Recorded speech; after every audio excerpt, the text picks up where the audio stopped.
ఇవాళ అయితే బాగా రేట్ తగ్గిపోయింది.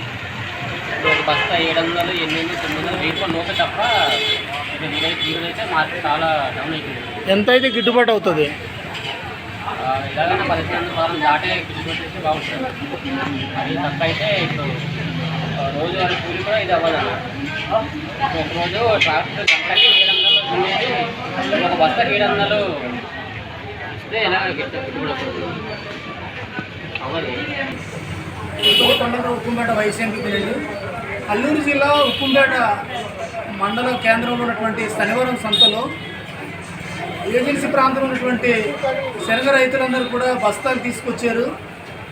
ఎప్పుడైనా 1500, 1600, 2000 రూపాయలకి పలికే ఈ శనగకాయల మూటలు ఈరోజు కేవలం 700, 800కే సాగుకారులు కొంటున్నారు. వాళ్ళు కింద మార్కెట్ డౌన్ అయిందని చెప్తున్నారు. నిన్ననే 1500, 1600 కూడా కొన్నారు. ఇప్పటికిప్పుడే ఈరోజు రైతులకి మరి శనగ బస్తాలు తక్కువ రేటుగా అడుగుతున్నారు, చాలా ఇబ్బంది పడుతున్నారు. ఈ కూటమి ప్రభుత్వం ఇక్కడ ఉన్నటువంటి అధికారులంతా కూడా ఈ శనగలంతా కొనుక్కొని గిరిజనులకు గిట్టుబాటు ధర వచ్చేలాగా కృషి చేయాలని కోరుతున్నాం. ఎన్నికల్లో హామీ ఇచ్చారు, రైతులు పండించిన పంటలకి స్థిరమైన రేట్లు ఇవ్వడం కోసం ధరల స్థిరీకరణ నిధి ఏర్పాటు చేస్తామన్నారు 3000 కోట్ల రూపాయలతో. మరి ఆ డబ్బులతో గిరిజన రైతులు పండించినటువంటి ఈ శనగకాయల మూటలు కూడా కొనేటప్పుడు గిట్టుబాటు ధర వచ్చేలాగా ప్రభుత్వం కృషి చేయాలని కోరుతున్నాం.